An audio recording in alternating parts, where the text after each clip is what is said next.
Sir क्या कहेंगे, आज पूरे देश के अंदर पोलियो का अभियान चल रहा है, डोज का, और आपका दवाखाना बहुत लोकप्रिय है शहर के अंदर, और इस अभियान के बारे में मालूमात दें। आजकल बच्चों के बहुत से माँ बाप आज भी सोचते हैं कि पोलियो ना ले तो क्या फर्क पड़ता है, कुछ होता नहीं है, एक किसी मानसिकता बनी हुई है। तो ऐसे माँ बाप को कुछ संदेश और इसके अभियान की विशेषता बताइए। ठीक है, तो देखो कैसा है, ये अभियान बहुत शुरू से चलते आ रहा है। पिछले 50 साल से पोलियो का अभियान पूरे एशिया कॉन्टिनेंट में चलते आ रहा है, स्पेशली भारत जैसे देशों में जहाँ पोलियो के रुग्ण पाए जाए गए हैं। दूसरी चीज, बीच में अभी ये 2 साल बीच में कोरोना था, तो वैक्सीनेशन को काफी पॉज हो गया था, रुक गई थी। कई लोगों के वैक्सीनेशन, पोलियो ही नहीं बाकी के कई वैक्सीनेशन लोगों के रह गए थे। इसके बीच में फिर से पोलियो की तादाद नहीं बढ़ना, इसलिए सरकार ने ये कार्यक्रम चालू किया है। ये फ्री ऑफ कॉस्ट है, जिससे बच्चों को पोलियो नहीं होगा। ये 1 दिन से लेके 5 साल के बच्चे तक बहुत ही महत्वपूर्ण टीका है, जो कभी लाइफ में पोलियो नहीं होने देता है। पोलियो के कई दुष्परिणाम हैं, पोलियो में कई जानें जा चुकी है, इसलिए ये एक जानलेवा बीमारी मानी जाती है। मगर इसका इलाज सिर्फ 2 बूंद दवाइयों के हैं, जो कि इंजेक्शन भी नहीं है। इसके ऊपर अभी फिलहाल अपने इंद्रधनुष प्रोग्राम जो है, जो अभी नया गवर्नमेंट ने निकाला है, उसमें अभी नया पोलियो का टीका भी आया है, इंजेक्शन जिसको अपन कहते हैं। मगर ये दोनों महत्वपूर्ण काम करते हैं पोलियो से बच्चों को बचाने के लिए है। तो मेरी यही गुजारिश रहेगी कि नजदीक के पोलियो बूथ या कॉरपोरेशन महानगर पालिका के सेंटर में आपके 5 साल तक के बच्चों को लेके जाइए और 2 पोलियो के खुराक अवश्य पिलाइए। सर, हम देखते हैं कि जैसा सरकार का अभियान चलता है, ये अभियान समाप्त होने के बाद क्या ऐसी सुविधा है जैसा प्राइवेट हॉस्पिटल में, जैसा आपके पास अगर माँ बाप देना चाहे, दिलाना चाहे, किसी कारण से भूल गए हो या दिलाना चाहते हैं, तो इसकी अलग से कुछ सुविधा है? हाँ, देखो क्या है, ये जो वैक्सीनेशन प्रोग्राम है, ये गवर्नमेंट के तरफ से एडिशनल है। जो हमारे पास बच्चे टीकाकरण के लिए आते हैं, वो उनके उम्र के हिसाब से प्लानिंग चलती है कि 2 महीने का बच्चा है तो ये टीका, 6 महीने का बच्चा है तो ये टीका। उसमें पोलियो के टीके भी आते हैं। रेगुलरली पेशेंट्स हमारे पास पोलियो के लिए आते भी हैं। हाँ, किसी का रह जाता है, हम उनके लिए टीकाकरण करने के लिए हर रोज बैठे हैं। बस टीकाकरण से संबंधित जो गलतफहमियां है, जो अंधविश्वास है, वो निकाल के आपको बस नजदीक के आपके जो बाल रोग विशेषज्ञ है उनके पास जाके आपको वैक्सीनेशन की गुजारिश करनी है। वो आपके लिए ही बैठे। सर, हम पत्रकार हैं, हम समाज के बीच में घूमते हैं और कई कभी ग्रामीण के भाग में जाने का हमको अवसर मिलता है। सर, हम देखते हैं आज भी समाज में कुछ ऐसे लोग पाए जाते हैं, वो कहते हैं कि अब नया दौर आ गया है। पहले ग्रामीण का दौर हुआ करता था, कुएं से पानी पिया करते थे, खराब पानी आता था, ये जो भी एक मानसिकता बनी हुई है। अब हमारा देश बहुत बदल गया है और आजकल मतलब बुखार की, हाथ पैर दर्द की हर दवाई उपलब्ध है। तो ये कारण से अब वो पोलियो का दौर चला गया, एक ऐसी मानसिकता बनी हुई है। तो ऐसे लोगों की मानसिकता जो गलतफहमी के शिकार है, इनको क्या कहेंगे आज नए युग के अंदर? देखो कैसा है, 2-3 चीजें हैं जो इंसान के साथ आखिरी तक रहती है। एक है उसका एजुकेशन और दूसरी चीज है उसका वैक्सीनेशन। तो एजुकेशन रहता है क्योंकि जब तक इंसान है वो पढ़ा लिखा रहता है, उसकी डिग्री रहती है। और वैक्सीनेशन ये आपको मरते दम तक मदद करता है, क्योंकि ये जो सब वैक्सीनेशन है सिर्फ पोलियो का ही नहीं, बाकी के भी वैक्सीनेशन जो है ये आपको लाइफ टाइम इम्यूनिटी देती है, आपकी आयु बढ़ाती है। इसमें ऐसा कुछ भी नहीं है कि इससे ये लेने के बाद ये नुकसान होता है, वो नुकसान होता है, आदमी मर सकता है, कि बच्चे को बहुत ज़्यादा तकलीफ होती है बाद में वैक्सीनेशन ना ले। उल्टा ये अगर आप नहीं लेते हो तो इसके कारण होने वाले दुष्परिणाम और बीमारियां ये बहुत भयानक है और जानलेवा है। तो मेरी तो यही गुजारिश रहेगी कि सबने वैक्सीनेशन लेना। ये एक संजीवनी की तरह है। ये आपको दवाइयाँ, बीमारियां, हॉस्पिटल के खर्चे, हॉस्पिटल के बिल, स्कूल की छुट्टियां सबसे बचाता है और एक हेल्दी जीवन बच्चे को या आदमी को देता है।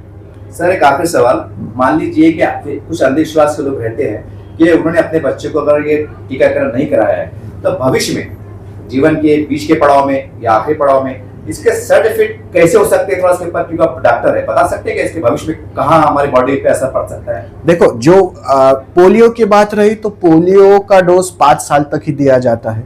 उसके बाद में पोलियो समझो जिन लोगों ने या जिन बच्चों ने नहीं लिया है उनको नहीं होने की संभावना इसके ही कारण है क्योंकि 90% बच्चे पोलियो डोज लेते हैं, जिसके कारण वो सुरक्षित रहते हैं जी। नहीं तो उनको पोलियो होने का चांस 100% है, जिसको हम हमारी भाषा में हर्ड इम्यूनिटी बोलते हैं।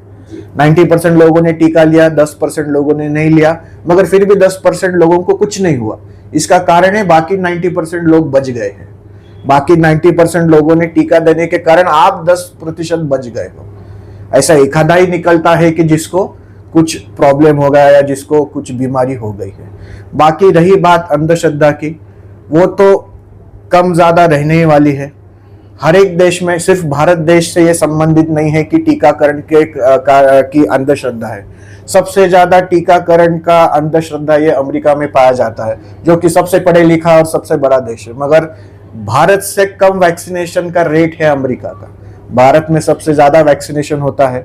सरकार गांव-गांव, खेड़ों में जा जाके, घरों में जा जाके पोलियो डोज दे रही है, टीकाकरण कर रही है। गाड़ी घर पे आके, आपको घर में कमरे में आके सरकार अब टीका कर रही है। इसका मतलब यह है कि जब इतना कुछ है तो इसके दुष्परिणाम नहीं है।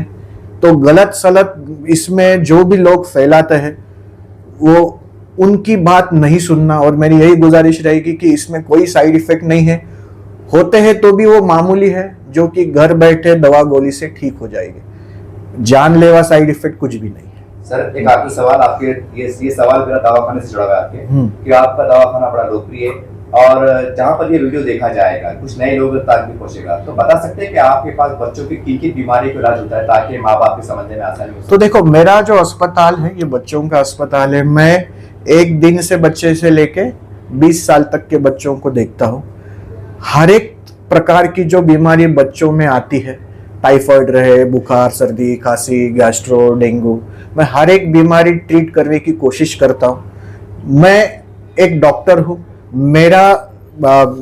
मुझे जितना भी मैंने पढ़ा लिखा है, सीखा है, जितनी मेरी नॉलेज है उतनी मैं लोगों को मदद कर पाता। तो मेरे पास लोग इसलिए आते हैं कि हम ज़्यादा टाइम लोगों को देते हैं, हम ज़्यादातर अवेलेबल रहते हैं, कम से कम हमारी छुट्टियां रहती है, हम फैमिली को कम, लोगों को ज़्यादा टाइम लेते हैं। तो शायद इसलिए मेरे हिसाब से मेरे पास लोग आते होंगे, ऐसा मुझे लगता है। सर, एक और पर्सनल सवाल आखिरी याद जाते आते। हाँ। मैं देखा हूँ यहाँ पर, आप आके देखा हूँ तो बहुत आश्चर्य होता है कि बहुत दूर दूर से लोग आ रहे हैं। तो सर, आप बता सकते हैं कि मतलब आपने कितना पढ़ा है, कितना अपने सीनियर से सीखा है, वैसा शेयर कर सकते हैं अनुभव? तो देखो, मुझे ये फील्ड में आके सिर्फ 8 साल हुए हैं। हाँ, मेरे साथ और एक डॉक्टर है, डॉक्टर विजय पांडे, उनको 40 साल का एक्सपीरियंस है। तो उनके नाम से दूर दूर से लोग ज्यादा आते हैं। हाँ, रही बात ट्रीटमेंट की, अभी एक पेशेंट को हम जब ट्रीटमेंट देते हैं और उसको फायदा होता है या उसका बच्चा जल्दी ठीक होता है, तो फिर वो हमारा ही पेशेंट बन जाता है। फिर वो किधर भी नहीं जाएगा, कितना भी दूर रहे, वो मेरे ही पास आएगा। तो ये एक विश्वास की बात है। एक पेशेंट को हम जब मदद करते हैं या वो अंदर से पूरा सेटिस्फाइड हो जाता है, फिर वो कितना भी दूर रहे, कल बंबई से भी आएगा मेरे पास। हाँ, यस सर। अब आखिरी में आपका, जो नए देखने वाले लोग उनके लिए आपका हॉस्पिटल का एड्रेस बता दीजिए, नाम बता दीजिए, थोड़ा लोकेशन बता दीजिए, ताकि उनको आपके पास संपर्क करने में आसानी हो सके। तो मेरा नाम है डॉक्टर गौरांग विजय पांडे। मेरा हॉस्पिटल समर्थ नगर में है, 122 समर्थ नगर, प्लॉट नंबर 122 समर्थ नगर, वरल गणेश मंदिर रोड, औरंगाबाद में है। सेंट्रल बस स्टैंड के काफी करीब है, तो आपको आने में ज्यादा दिक्कत नहीं होगी। और सर, आपके दवाखाने का समय कब से कब? हाँ, तो हमारा समय सुबह 9:30 बजे से लेके 2 बजे तक, और शाम में 6 बजे से लेके रात के 10 बजे तक। और हमारा हॉस्पिटल इतवार को भी सुबह चालू रहता है, और टीकाकरण हर रोज हमारे अस्पताल में अवेलेबल है। Thank you.